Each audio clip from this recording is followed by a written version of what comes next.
Hey guys, okay, so I'm moving on to the kitchen. I'm noticing I just can't find time during the day when the baby is sleeping and we're not homeschooling to be able to continue upstairs. So instead of just pausing everything and waiting until I have the available time, I just thought I'd pick up with somewhere else in the house. That way I can work at night and everybody is down. So I'm moving on to the kitchen and I'm starting with the utensils, and that's because I think I have way too many of them and I really didn't want to detach from them, but I think I'm going to do what the minimal mom said, which is put some away, see if I need it for when guests come over, which I think I do because our set right now is 8 and we're 6 of us. So I think as soon as we have people over, I'll have to pull them out. But the truth is, I don't feel like we have people over regularly. I would say when COVID wasn't happening, maybe once a week. And with COVID happening now, I think it's even more rare. So having guests over, let's say once or twice a week, I feel like it's not too difficult to pull them out when needed. So I'm gonna try it out. I was really against storing them, but I'm just thinking, I think it'll be easier to have a smaller amount in my actual drawer. So let's go ahead and do this. I obviously have to go through everything. Like, I don't need this many baby spoons, but obviously with time they get worn out and I'm too cheap to get rid of them, and I really should. Take a close look at just how full each container is. It's like filled to the brim. You barely can see what's underneath. It's just really, really stuffed in here. So my goal is to eliminate enough where when I open it, it's not like exploding in my face with just stuff over stuff. And there are a few baby things in here that I really don't need, that I should put away at least in the right place, or decide to just part with it, like this. I really don't need it. So it's time to part with them. This is for like a little toddler thing. Okay, focus. So I am gonna go through and separate these. I think I'm going to bag the regular plain ones and keep the one with the little lines, because I just think those are like just more unique and I like them more. So I'm gonna keep those out and then just put these away, Ziploc bag them, put them in the pantry, and see what happens. We don't have a basement, so I know she talks about storing things in the basement, but since we don't have one, I'm just gonna go ahead and try to find areas in the house that I can use as storage. So I ended up storing them in the pantry, and I haven't even needed to pull them out in the last few weeks. I've definitely felt a huge difference with just tucking those away, and even went ahead and tucked in all the steak knives that we had that we really barely used, because these are our go-to knives for cutting. I also wrapped the tips of them with paper towels so they don't poke through the bag, and no accidents will happen when I go get them from the pantry. All right, I'm gonna continue with the rest of the drawer. I don't even know where to continue because I don't want to part with any of these. This is really hard because some of these have sentimental value to them. I got this amazing knife right when we got married as a gift from a family member, so it's the memory that comes with it. It was our favorite knife to cut with. Granted, now, years later, we do have amazing knives that cut really well. Even having these 2 carving knives, I always felt like I needed to keep the whole set, but in reality, we typically resort to the knives on our knife strip. Okay, I'm making progress little by little. I like having everything in the kitchen, and I think because I love cooking, I just like having things on hand. Like, this is something I would use to chop up like eggplant for eggplant salad, but then I would give this to one of my kids to help me chop. So I don't know. I have to think if I have anything else for chopping it up. I realized the few times that I will need to use the chopper thingy that I could actually just blend it in our Ninja. So I was able to get rid of both of them, and even though I like this knife, I don't actually need it or use it, so I went ahead and passed it along. I do have these knives that I absolutely love, and so I'm going to hold on to them because they're kind of our go-to knives for just cutting, and the kids using them too. And then my kids have their own knives. I'm obviously not going to get rid of their knives because that's just super special. I also have the younger kid knives.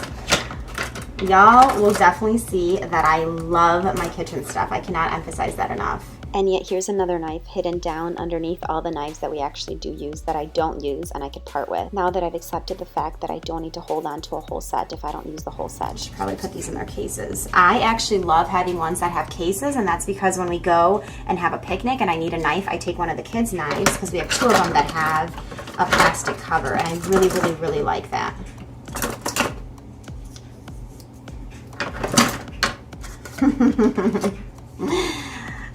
Little containers that I don't know if it was an extra one or if it had a sauce that was super easy to clean out. I don't usually keep everything that comes from restaurants, but I do feel like this just comes in handy, again, for a picnic. Isn't it horrible that I'm keeping it? I don't feel like it's a minimal approach, but it's okay, right? Little by little, we'll get where we need to be, but it has to start somewhere.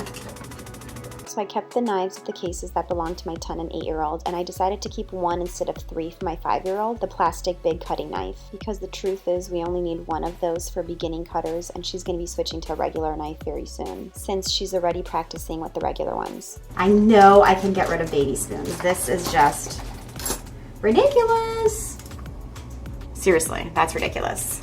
And I have ones from our oldest one, who is now 10, y'all. So I had some of these for 10 years. And even though I bought new ones, instead of getting rid of the old ones, I just ended up adding to the pile. My soft egg stuff, so I'm definitely keeping those.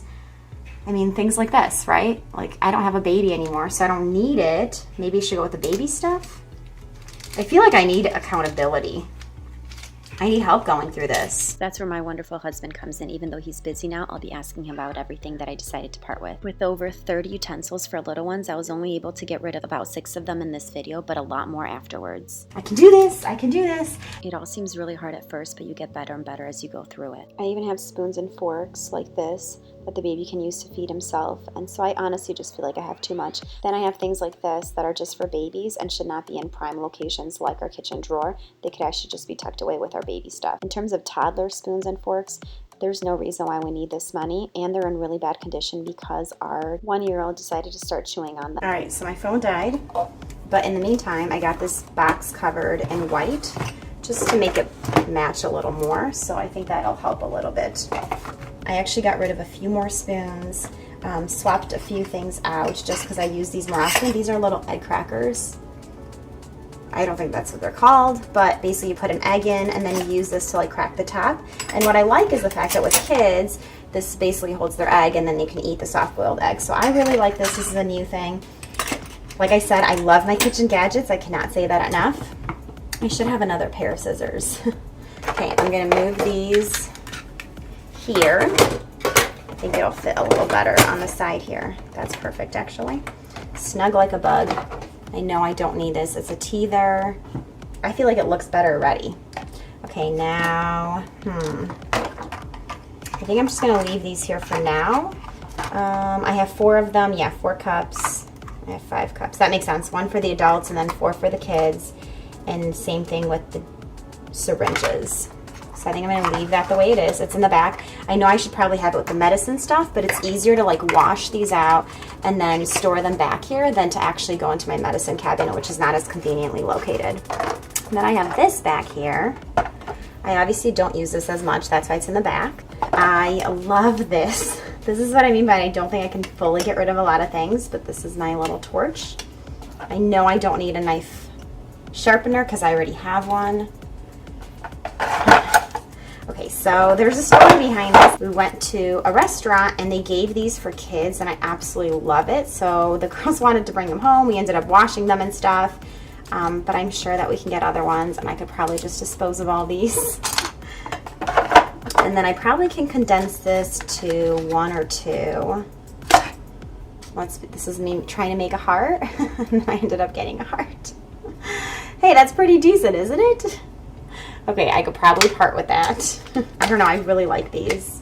The question is, do I use them? No, not as often. And I know the Minimal Mom mentions, like, if you haven't used it in the last year, then get rid of it. But we're in a different chapter of our life. I feel like with a little one, it's so different. I think you have to think about, did you use it before you had the little one? Yes, yes, yes. And I don't use it now because I have the little one, so obviously I don't have as much time. So I'm still gonna keep it. But I think this looks better. I mean, I open it and I'm like, okay, I can see what I have. I don't really like these little toothpicks here. It basically holds like soft shell tacos together. How do I put it like that? I'm trying to think where I could put these maybe back here since I don't use them as often. I think that's decent. I do wish that I didn't have like empty space here, maybe moving this forward. And that's the downfall of using boxes that I just have laying around the house, but it does save me a lot of money, so I'm all about functionality and saving money. So this is what it looks like. I think it looks much better. Obviously I have a little bit of work to do there. I don't really know what to do, but I like them. So I think this looks much better. It's clear where everything is. Is it minimal? I think compared to what it was, yes. I think everyone's minimalism will be different. And so this is everything that I'm either getting rid of or the Ziploc bag I'm obviously storing. But I think that's a lot. This is a nifty little thing that I included just to separate the forks and the spoons. It's basically just a cardboard box, and then I included another piece of cardboard that I all wrapped in white just to separate them, so a little homemade knickknack.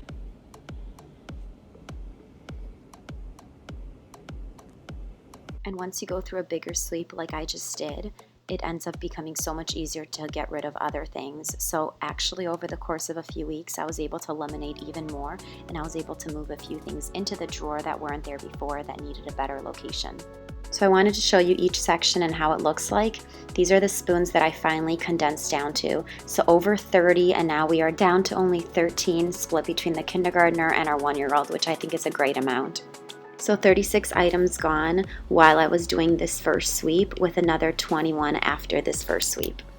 So here's the total that we have given away or thrown out in this video. We are almost at 1,000 items, guys, and we totally feel it in the house. It's absolutely amazing. Don't forget to hit the like button and subscribe, and I will see you guys next week.